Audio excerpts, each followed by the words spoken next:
Hello everyone, welcome to Optic Education. মই ৰূপম আপোনালোক সকলোকে স্বাগতম জনাইছো Optic Educationলৈ। লাষ্ট ক্লাছত আমি ডিসকাস কৰিছিলো লেসন 1 ৰ বিষয়ে যেটা আছিল কি ফুড মানে খাদ্য। আজি আমি আলোচনা কৰিম লেসন 2 ম্যাটাৰ এন্ড ইটস স্টেটস। তো এটো আমাৰ হৈছে সিটেট সায়েন্স সিলেবাসৰ সেকেন্ড চ্যাপ্টাৰ। আমি সদায় এনে ধৰণৰ এডুকেশন ৰিলেটেড ভিডিওস বিলাক সদায় আপলোড কৰি থাকো।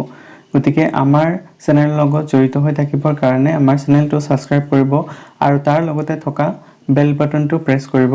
যাতে আমি যেতিয়াই ভিডিওটো পোষ্ট কৰো তেতিয়া আপোনালোকে লগে লগে ইয়াৰ নোটিফিকেশন পাই যায়। তো আৰু দেৰি নকৰো আহক ভিডিওটো স্টাৰ্ট কৰো। আহক চাই লওঁ আজি প্ৰথমটো স্লাইড কি কৈছে ম্যাটাৰ। তো ম্যাটাৰ বিষয়ে প্ৰথম আলোচনা কৰিছে মানে কি হয় চাওক ইয়াত anything which has mass and occupied space is called matter। তাৰ মানে কি কৈছে যিকোনো এটা বস্তু যে কি কৰে যাৰ ভৰ আছে আৰু তাৰ পিছত কি কৈছে occupied space মানে এক নিৰ্দিষ্ট ঠাই আগুৰি থাকে তাকে কি বুলি কোৱা হয় পদাৰ্থ বুলি কোৱা হয় মানে ম্যাটাৰ বুলি কোৱা হয়। Matter is a special kind of material having specific properties and composition। তাৰ মানে কি কৈছে এটা পদাৰ্থৰ কেনেকুৱা কি থাকে ইহতৰ এটা বিহেভ ধৰণৰ কি থাকে ইহতৰ গুণ থাকে প্ৰপাৰ্টিজ মানে গুণ থাকে বা ইহতৰ নিৰ্দিষ্ট বৈশিষ্ট্য থাকে চৰিত্ৰ থাকে আৰু কি কৈছে কম্পোজিশন তাৰ মানে সেই পাৰ্টিকুলাৰ বস্তুটো তাৰ মানে সেই নিৰ্দিষ্ট যেটো ম্যাটাৰ আছে যেটো পদাৰ্থ আছে কি ধৰণে হেতু কম্পোজ হৈ আছে মানে কি ধৰণে হেতু গঠন হৈ আছে তাত কি বস্তু মিহলি হৈ আছে তাৰ বিষয়ে আমি ভালকে জানিব পাৰো যেতিয়া আমি এটা ম্যাটাৰৰ বিষয়ে অধ্যয়ন কৰো। তো হেতুৱে কৈছে it is a special kind of material having specific properties and composition। ঠিক আছে তাৰ পিছত কি কৈছে চাওক characteristics of matter তাৰ মানে কি কৈছে পদাৰ্থৰ বৈশিষ্ট্যসমূহ কেনেকুৱা হয়। তো matter is made up of particles তাৰ মানে কিছুমান অণু পৰমাণু এবিলাকৰ দ্বাৰা কি হয় এটা পদাৰ্থ গঠন হয় which are always in a state movement তাৰ মানে যিকোনো এটা পদাৰ্থ কেনেকুৱা থাকে তাৰ এটা নিৰ্দিষ্ট এটা অৱস্থাত থাকে মানে হেতু কৈছে। then the particles have space in between them। তো ইয়াত যিবিলাক মানে পাৰ্টিকল থাকে যাৰ মানে যিবিলাক মানে অণু পৰমাণু যে একেলগে এনেকে লগ লাগি আছে সেইবিলাকৰ মাজত কি থাকে এটা নিৰ্দিষ্ট দূৰত্ব থাকে মানে have space between them দুটা মলিকুলৰ মাজত এনেকে দুটা দূৰত্ব থাকে। তো তাকে কি বুলি কৈছে চাও called interparticular আৰু কি কৈছে intermolecular space interparticular space বুলি কোৱা পাৰি আৰু কি কৈছে intermolecular space বুলি বলাই তাক কোৱা হয়। তাৰ পিছত কি কৈছে the particles of matter attract each other। তো তাৰ যিবিলাক মানে অণু পৰমাণু যে গঠন হৈ আছে সেই পাৰ্টিকলছ বিলাক কি হৈ থাকে এটাই আনটো কি কৰি থাকে এট্ৰেক্ট কৰে মানে এটাৰ লগত আনটো কি কৰি থাকে এট্ৰেক্ট কৰি থাকে। ইয়াত যে কৈছে characteristics of matter মানে ইয়াৰ মানে কি কৈছে চৰিত্ৰবিলাক। তো চৰিত্ৰবিলাক কেনেকুৱা হয় চাওক ইয়াত কি কৈছে তিনটা এক্সাম্পল দিছে যে সলিড ষ্টেট আৰু পিছত কৈছে লিকুইড ষ্টেট আৰু এটা কি কৈছে গেছিয়াছ ষ্টেট। ওকে সলিড ষ্টেটটো কি বুলি কোৱা হয় কঠিন অৱস্থা দেন তাৰপিছত লিকুইড ষ্টেটক কোৱা হয় তৰল অৱস্থা আৰু কি কৈছে গেছিয়াছ ষ্টেটক কি বুলি কোৱা হয় গেছীয় অৱস্থা পদাৰ্থৰ গেছীয় অৱস্থা। ঠিক আছে তো ইয়াত যদি আমি চাও সলিড ষ্টেট মানে পদাৰ্থৰ কি হৈছে কঠিন অৱস্থা কি কৈছে তাৰ মানে হিয়তৰ কি থাকে এটা নিৰ্দিষ্ট আকাৰ থাকে আৰু কি থাকে হিয়তৰ এটা নিৰ্দিষ্ট আকৃতি থাকে। ওকে তাৰ মানে এটা নিৰ্দিষ্ট ভলিউম থাকিব আয়তন থাকিব আৰু তাৰ এটা নিৰ্দিষ্ট কি থাকিব এটা আকৃতি থাকিব। দেন তাৰ পিছত কৈছে লিকুইড ষ্টেটত কি কৈছে হিয়তৰ কি থাকে এটা ডেফিনিট কি থাকে হিয়তৰ ভলিউম থাকে কিন্তু হিয়তৰ কোনো ধৰণৰ শেপ নাথাকে। ওকে নেক্সট তাৰ পিছত কি কৈছে গেছিয়াছ ষ্টেটত চাও গেছিয়াছ ষ্টেটত কি কয় তাৰ পিছত হিয়তৰ কোনো ধৰণৰ কি নাথাকে হিয়তৰ কোনো ধৰণৰ ভলিউম নাথাকে আৰু হিয়তৰ কোনো ধৰণৰ কেনেকুৱা হিয়ত মানে শেপও নাথাকে। ঠিক আছে গেছিয়াছ অৱস্থা যেহেতু এটো গেছিয়াছ অৱস্থা তাত কোনো ধৰণৰ ভলিউমৰ কথা নাহে তাত কোনো ধৰণৰ শেপৰ কথা নাহে। তো ইয়াৰ বিষয়ে আমি পিছত আকৌ আৰু ভালকৈ আলোচনা কৰিম। তো প্ৰথম এইখিনি আমি জানি ললো প্ৰথম স্লাইডত আহক চাও আমাৰ পিছত ইয়াৰ পিছৰ নেক্সট স্লাইডত কি আছে ক্লাসিফিকেশন অফ ম্যাটাৰ তাৰ মানে কি হৈছে পদাৰ্থৰ শ্ৰেণী বিভাজন। ঠিক আছে তো পদাৰ্থৰ শ্ৰেণী বিভাজনটো তলত দিয়া ধৰণে কি কৰিছে আমি ভাগ কৰিব পাৰিম। তো ইয়াত কি কৈছে চাওক ম্যাটাৰ পদাৰ্থ কি ধৰণে ভাগ কৰিছে প্ৰথম দুটা চাওক ওপৰৰ দুটা কি কৈছে পিওৰ সাবস্টেন্স আৰু এটা কি কৈছে মিক্সচাৰ। ওকে পিওৰ সাবস্টেন্সৰ কি হয় ইয়াত মানে একে ধৰণৰ মানে উপাদানৰ দ্বাৰা এই পিওৰ সাবস্টেন্সটো গঠিত হয়। আনহাতে কি কৈছে মিক্সচাৰত কি থাকে ইয়াৰ যিবিলাক মানে উপাদান থাকে সেইবিলাক সিঙ্গল কম্পাউন্ড নহয় তাত মানে কি থাকে বহুত বেলেগ বেলেগ ধৰণৰ মানে উপাদানবিলাক জড়িত হৈ পেলাই কি হয় এটো মিক্সচাৰটো গঠন হয় তাৰ পিছত কি কৈছে চাওক পিওৰ সাবস্টেন্সত কি কৈছে হেতু আকৌ দুটা ভাগত ভাগ কৰিছে হেতু কি কৈছে এটা এলিমেন্টস আৰু এটা কি কৈছে কম্পাউন্ডস ওকে এলিমেন্টস তো কি বুলি ক'ব পাৰি আমি হেতুক আমি মৌল বুলি কম আৰু কি কম্পাউন্ডস তো কি বুলি কোৱা হয় হেতু যৌগ বুলি কোৱা হয় এলিমেন্টস তো কি হয় have only one kind of atoms okay ইয়াত only one kind of atoms হয় মানে ইয়াত মানে একে ধৰণৰ অণুৰ দ্বাৰা কি হয় এটা মৌল গঠন হয় ঠিক আছে আৰু তাৰ পিছত কম্পাউণ্ডত যদি আমি চাও কম্পাউণ্ডস মানে যৌগ ইয়াত কি থাকে মানে একাধিক মানে অণুৰ দ্বাৰা এটো গঠিত হয় তাৰ পিছত এনে ধৰণে আমি যদি মিক্সচাৰত চাও কি কৈছে ইয়াত এটা কৈছে কি হোমোজেনাস মিক্সচাৰ আৰু এটা কি কৈছে heterogeneous mixture ঠিক আছে homogeneous mixtures কি হয় have uniform composition throughout ইয়াত মানে এটা কি হয় এটা ইউনিফর্ম কম্পোজিশন থাকে মানে একে এটা ইউনিফর্ম মানে এটা সিমিলারিটি টাইপৰ এটা কি থাকে কম্পোজিশন থাকে ইয়াত ওকে আৰু হেটাৰজিনিয়াছত কি কৈছে have non uniformiller আৰ কি কৈছে ইউনিফৰ্ম কম্পোজিশন তো ইয়াত মানে তেনে ধৰণৰ মানে এটা যেটো মানে ইউনিফর্মিলিটি তো ইয়াত নাথাকে ইয়াত মানে তাতকে অলপ বেলেগ হৈ যায় হেটা কাৰণে ইয়াক কি বুলি কোৱা হৈছে হেটাৰজিনিয়াস মিক্সচাৰ বুলি কোৱা হৈছে এটা চাওক কি কৈছে এলিমেন্টস তো কাকো কি কৰিছে এলিমেন্টস তো কাকো তিনটা পাৰ্টত বিভক্ত কৰিছে হেতু কি কি আছে এটা আছে মেটেলস আৰু এটা কি কৈছে নন মেটেলস আৰু এটা হৈছে মেটালয়েডস মেটেল তো কি বুলি কোৱা হয় ধাতু দেন তাৰ পিছত কৈছে নন মেটেলস এটো হৈছে অধাতু দেন তাৰ পিছত কৈছে মেটালয়েডস তো কি বুলি কোৱা হয় ধাতক ঠিক আছে ইয়াৰ পিছত কি কৈছে চাওক মেটেলস তো metals are elements having luster ductility malleability conductivity etc okay তো ইয়াত কি কৈছে metals are elements having okay তো metals বিলাক কি হয় ধাতু বিলাক কি হয় কিছুমান এলিমেন্টস হয় যাৰ কি আছে luster আছে ductility আছে দেন তাৰ পিছত কি কৈছে malleability আৰু কি কৈছে conductivity আছে ইয়াৰ লগতো আৰু বহুত কিছুমান তাৰ বৈশিষ্ট্য আছে দেন কি কৈছে চাওক aluminum is the most abundant metal in the earth crust তাৰ মানে কি কৈছে আমাৰ পৃথিৱীৰ ভূত্বকত এলুমিনিয়ামটো সৰ্বাধিক পৰিমাণে আমাৰ পৃথিৱীৰ ভূত্বকত পোৱা যায় নেক্সট কি কৈছে চাওক physical properties of metal মানে ধাতুৰ ভৌতিক গুণসমূহ তো ইয়াত ABCD কৰি দিয়া হৈছে আপোনালোকে চাই লওক কি হৈছে physical state তাৰ পিছত কৈছে luster তাৰ পিছত কৈছে malleability then ductility then conductivity then hardness তাৰ পিছত কি আৰু এটা কি কৈছে melting and boiling point ঠিক আছে তো ফাৰ্স্ট আমি চাও physical state তো physical state or কথা আমি এনে ধৰণে ক'ব পাৰি যে যিখিনি আমাৰ মেটালস আছে except mercury তো mercury তো কি হৈ থাকে room temperature liquid হৈ থাকে আৰু বাকি যিবিলাক মানে মেটালস আছে সেই মেটালস বিলাক কেনেকুৱা হৈ থাকে room temperature solid হৈ থাকে তাৰ সেকেন্ড পইণ্ট তো কি কৈছে luster মানে কি ক'ব পাৰি আমি যেটো গ্লো দিয়ে বা তাৰ যেটো উজ্জ্বলতা ঠিক আছে গতিকে মেটেলৰ যেটো লাষ্টাৰ থাকে তো তাকে কি বুলি কোৱা হয় মেটালিক লাষ্টাৰ্স বুলি কোৱা হয় তাৰ মানে ধাতুৰ উজ্জ্বলতা তো এই ধাতুৰ উজ্জ্বলতাৰ কাৰণে কি কৰা হয় ধাতুটো বিভিন্ন ধৰণে জুৱেলাৰী হিচাপে প্ৰিপেয়াৰ কৰা দেখা পোৱা যায় লগতে কি কৈছে ডেকোৰেটিভ এই বস্তু কিছুমান প্ৰিপেয়াৰ কৰিবলৈ মানে মেটেলস বিলাক এনেকে ইউজ কৰে আৰু তাৰ যেটো শাইনিং থাকে ন সেই শাইনিংৰ কাৰণে আসবাবপত্ৰ যিবিলাক আমাৰ ব্যৱহাৰ হোৱা দেখা যায় তাতো কি হয় মেটেলস বিলাক ব্যৱহাৰ হোৱা দেখা যায় তাৰ পিছত কি কৈছে malleability হৈছে মানে এটা ধাতু কি কৰিব পাৰি আমি মানে গধুৰ ধাতু এটা কেতিয়াবা আমি যদি হাতুৰিৰে এনেকে কোবাই থাকো তেতিয়া হলে সেই গধুৰ ধাতুটো কি হৈ যাব পাৰে পাতল ৰূপলে আহি যাব পাৰে আৰু সেই বস্তুটো কেনেকুৱা হৈ যাব পাৰে এটা পাতল শীট গতিকে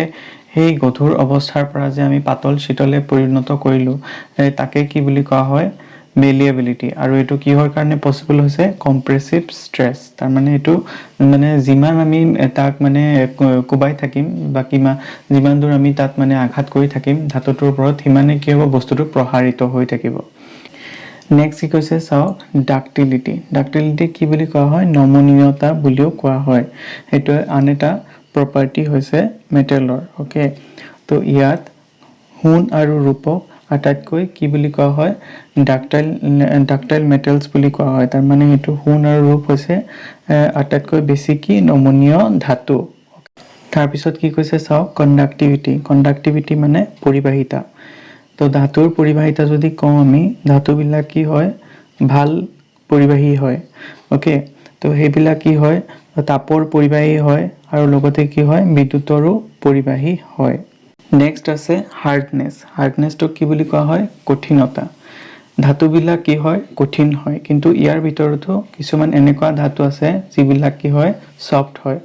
তাৰ এক্সাম্পল বিলাক এনে ধৰণৰ সোডিয়াম পটাছিয়াম মেগনেছিয়াম যিবিলাক আমি চুৰিৰ সহায়তে ইজিলি কাটিব পাৰি নেক্সট আছে মেল্টিং এণ্ড বইলিং পইণ্ট মানে কি হয় মেল্টিং হৈছে গলনাংক আৰু বইলিং পইণ্ট দ্যাট ইজ হৈছে উতলাংক ঠিক আছে তো ধাতুবিলাকৰ কি হয় উতলাংক আৰু গলনাংক সেইবিলাক মানে বহুত হাই হয় কিন্তু ইয়াৰ ভিতৰতে সোডিয়াম আৰু পটাছিয়ামৰ কি হয় ইয়াৰ মেল্টিং পইণ্ট আৰু বইলিং পইণ্ট হেতু লো হয় নেক্সট স্লাইডত কি কৈছে চাওক কেমিক্যাল প্ৰপাৰ্টিজ অফ মেটেলছ তাৰ মানে ধাতুৰ ৰাসায়নিক ধৰ্মসমূহ ইয়াত প্ৰথম কি কৈছে ৰিএকচন উইথ অক্সিজেন তাৰ মানে অক্সিজেনৰ সৈতে বিক্ৰিয়া তো ইয়াত কি হয় যিমান ধৰণৰ মেটেল আছে সববিলাকে কি কৰে অক্সিজেনৰ লগত বিক্ৰিয়া কৰি পেলাই কি কৰে অক্সাইডছ উৎপন্ন কৰে নেক্সট কি কৈছে চাওক ৰিএকচন উইথ ৱাটাৰ তো যেতিয়া মেটেল এটাই ৱাটাৰৰ লগত ৰিএকচন কৰে তেতিয়া কি হয় ইহঁতে হাইড্ৰোজেন গেছ ৰিলিজ কৰে আৰু তাৰ লগতে আৰু অক্সাইডছ ফৰ্ম কৰে নেক্সট কি কৈছে চাওক ৰিএকচন উইথ এচিড মেটেলবিলাকে যেতিয়া এচিডৰ লগত ৰিয়েক্ট কৰিব তেতিয়া কি হ'ব হাইড্ৰোজেন গেছ ৰিলিজ হ'ব তাৰ মানে হাইড্ৰোজেন গেছৰ উৎপন্ন হ'ব ইয়াত এটা গুৰুত্বপূৰ্ণ কথা নাইট্ৰিক এচিডে মেটেলৰ লগত বিক্ৰিয়া কৰিলে হাইড্ৰোজেন গেছৰ উৎপন্ন নহয় নেক্সট ৰিএকচন উইথ বেছ তো যদি ক্ষাৰৰ লগত যদি মেটেলে বিক্ৰিয়া কৰে তেতিয়া কি হয় যদি ক্ষাৰৰ লগত মেটেলে বিক্ৰিয়া কৰে তেতিয়া কি হ'ব হাইড্ৰোজেন গেছৰ উৎপন্ন হ'ব আৰু সেই গেছটো কেনে ধৰণৰ হ'ব কালাৰলেছ তাৰ মানে বৰণহীন হ'ব তাৰ পিছত কৈছে অৰ্ডাৰলেছ দ্যাট মিন্স মানে কি হয় গোন্ধহীন হয়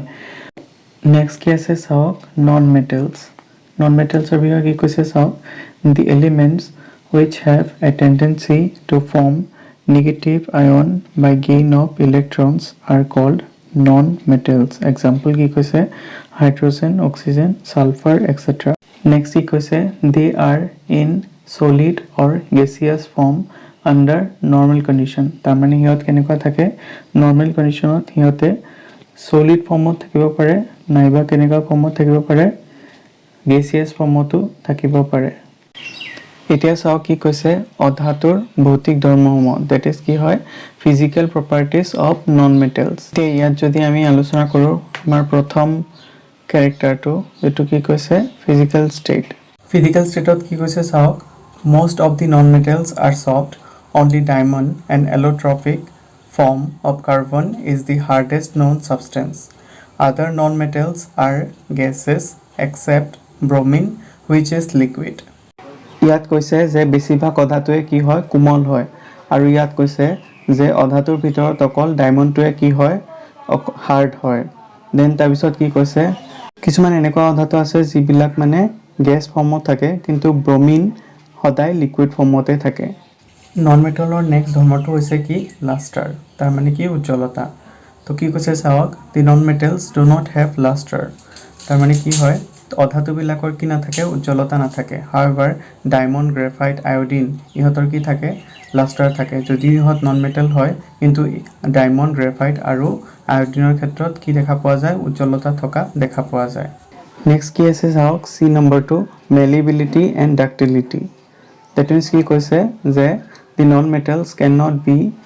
beaten into sheets and drawn into wires this is due to the presence of weak attractive force between their atoms ঠিক আছে ইয়াত কি কৈছে নন মেটেলছ বিলাক যে থাকে অধাতু বিলাক কি কৰিব নোৱাৰি আমি হিহঁতক মানে এনেকে পিটি পেলাই কেনেকুৱা মানে আমি যে আগতে আলোচনা কৰিছিলোঁ যে আমি হেতু কি কৰিব পাৰি এনেকৈ চেপ এটা কৰি দিব পাৰোঁ কিন্তু তাত কি কোনো ধৰণৰ মানে ক্ৰেক নাহে কিন্তু নন মেটেলৰ ক্ষেত্ৰত তেনেকুৱা আমি কৰিব নোৱাৰোঁ আনহাতে ইয়াত আৰু এটা কথা কৈছে ইয়াত মানে যেটো মানে বন্ডিং বিলাক থাকে অনুবিলাক যে এনেকৈ মানে জড়িত হৈ আছে অনুবিলাকৰ মানে যেটো এট্ৰেক্টিভ ফোৰ্স যেটো থাকে হিহঁতৰ অনু দুটাৰ মাজত হেতু বহুত লুজ হয় মানে বহুত উইক হয় যাৰ কাৰণে অধাতুৰ মেলেবিলিটি আৰু ডাক্টিলিটি গুণ দেখা নাযায় নেক্সট ডি নাম্বাৰটো কি কৈছে চাওক ইলেক্ট্ৰিক্যাল এন্ড থাৰ্মেল কন্ডাক্টিভিটি তাৰ মানে কি হয় বৈদ্যুতিক আৰু তাপ পৰিবাহিতা ইয়াত কি কৈছে non metals are generally poor conductors of heat and electricity ইয়াত কি কৈছে যে অধাতুবিলাক কি হয় সাধাৰণতে তাপ আৰু বিদ্যুতৰ কম পৰিবাহী ই নাম্বাৰটো কি কৈছে চাওক ব্ৰিটলনেছত কি কৈছে চাওক non metals are neither malleable nor ductile but they are brittle in nature তাৰ মানে কি কৈছে যিবিলাক অধাতু থাকে হেবিলাক malleable নহয় আৰু ductile নহয় হেবিলাক কি হয় brittle মানে কি হয় ডাঠে হয় কিন্তু বস্তুটো কি হয় সহজতে ভাঙি যায় F number point to কি কৈছে চাওক melting and boiling point তাৰ মানে গলনাঙ্ক আৰু উতলাঙ্ক ইয়াত কি কৈছে generally non metals have low melting and boiling point ইয়াত কি কৈছে সাধাৰণতে যিবিলাক অধাতু থাকে তাৰ কি হয় অধাতুসমূহৰ গলনাঙ্ক আৰু উতলাঙ্ক কম হয় আহক এতিয়া চাই লওঁ chemical properties of non metals মানে অধাতুৰ ৰাসায়নিক ধৰ্মসমূহ ইয়াত কি কৈছে চাওক non metals are electronegative in nature তাৰ মানে যিবিলাক অধাতু হয় হেবিলাক কি হয় বৈদ্যুতিকভাৱে ঋণাত্মক তাৰপিছত কি কৈছে non metals do not react with water অধাতুসমূহে পানীৰ লগত বিক্ৰিয়া নকৰে তাৰপিছত কৈছে reaction of non metals with base are complex অধাতুৱে ক্ষাৰৰ লগত কি কৰে জটিল বিক্ৰিয়া ঘটায় নেক্সট স্লাইডত কি কৈছে চাওক মেটেৰিয়লজি তাৰ মানে ধাতুবিদ্যা ইয়াত কৈছে the process of obtaining a pure metal from its ore is called meteorology তাৰ মানে ইয়াত কি কৈছে যি প্ৰক্ৰিয়াৰ দ্বাৰা আমি আকৰিকৰ পৰা এটা ধাতু নিষ্কাশন কৰো তাকে কি বুলি কোৱা হয় ধাতুবিদ্যা বুলি কোৱা হয় তাৰপিছত কি কৈছে চাওক and various steps involved in extraction of metal is called meteorological operations ধাতু নিষ্কাশন কৰিবলৈ বিভিন্ন ধৰণৰ পদ্ধতি অৱলম্বন কৰা দেখা যায় নেক্সট কি কৈছে চাওক following method are used in the extraction of metals ধাতু নিষ্কাশন কৰিবৰ কাৰণে কিছুমান মেথড ব্যৱহাৰ কৰা হয় এই মেথডসমূহ কি হয় আহক চাও ইয়াত চাৰিটা মেথডৰ কথা উল্লেখ কৰা হৈছে তো প্ৰথমটো কি কৈছে ore concentration তাৰ পিছত কৈছে conversion of ore to metal oxide 3 নম্বৰটো হৈছে reduction of metals আৰু 4 নম্বৰটো হৈছে refining of metals তো এই চাৰিটা পদ্ধতিৰ দ্বাৰা আমি কি কৰিব পাৰি ধাতু নিষ্কাশন কৰিব পাৰি নেক্সট কি আছে চাওক alloys মানে কি হয় খাদ a mixture of two or more metals is called alloy তাৰ মানে কি হয় দুটা বা তাতকে বেছি ধাতুৰ সংমিশ্ৰণ এইটো টপিকৰে কিছুমান গুৰুত্বপূৰ্ণ খাদ আৰু তাৰ ব্যৱহাৰৰ বিষয়ে আমি খুব সোনকালে আলোচনা কৰিম নেক্সট কি কৈছে চাওক atomic structure মানে পৰমাণুৰ গঠন ইয়াত কি কৈছে it is the smallest particle of an element that takes part in the chemical reaction মৌল এটাৰ ক্ষুদ্ৰ কণিকাই ৰাসায়নিক বিক্ৰিয়াত অংশগ্ৰহণ কৰিব পাৰে তাৰপিছত কি কৈছে an atom generally consists of three fundamental particles তাৰ মানে কি কৈছে এটা অণু সাধাৰণতে তিনটা পাৰ্টিকলৰ দ্বাৰা কি হয় গঠিত হয় হেকিটা কি হয় ইলেক্ট্ৰন প্ৰটন আৰু নিউট্ৰন তাৰপিছত কি কৈছে the protons and neutrons are present inside the nucleus while electrons revolve around the nucleus protons আৰু neutrons নিউক্লিয়াছৰ মাজত থাকে আৰু ইলেক্ট্ৰনছ বিলাক তাৰ চাৰিওফালে কি কৰে প্ৰদক্ষিণ কৰে তাৰপিছত কি আছে চাওক কেমিক্যাল ৰিঅ্যাকশন তাৰ মানে ৰাসায়নিক বিক্ৰিয়া ধাতু আৰু অধাতুসমূহে বিভিন্ন ধৰণৰ ৰাসায়নিক বিক্ৰিয়াসমূহ কৰা দেখা পোৱা যায় তো ইয়াৰ প্ৰকাৰসমূহ বিভিন্ন ধৰণৰ হয় তাৰ প্ৰকাৰসমূহ ইয়াত আলোচনা কৰা হৈছে প্ৰকাৰসমূহ কি হয় চাওক প্ৰথম কি কৈছে কম্বিনেশন ৰিঅ্যাকশন 2 নম্বৰ কৈছে ডিকম্পোজিশন ৰিঅ্যাকশন 3 নম্বৰ কৈছে ডিছপ্লেচমেণ্ট ৰিয়েকশ্যন 4 নম্বৰ কৈছে ডাবল ডিছপ্লেচমেণ্ট ৰিয়েকশ্যন আৰু 5 নম্বৰ কি কৈছে অক্সিডেশ্যন এণ্ড ৰিডাকশ্যন ৰিয়েকশ্যন আজিৰ ভিডিঅ'ত ডিছকাশ্যন কৰিবলগীয়া টপিক ইমানখিনি আছিলে ইয়াৰ ভিতৰত এলয়ছ বুলি এটা টপিক হেতু ৰৈ গৈছে তাৰ বিষয়ে আমি পৰৱৰ্তী ভিডিঅ'ত আলোচনা কৰিম ভিডিঅ'টো ভাল লাগিলে লাইক কৰিব আপোনাৰ ফ্ৰেণ্ডছৰ লগত শ্বেয়াৰ কৰিব আৰু আমাৰ চেনেলটো সাবস্ক্ৰাইব কৰিব লগ পাই আছো এক নতুন ভিডিঅ'ত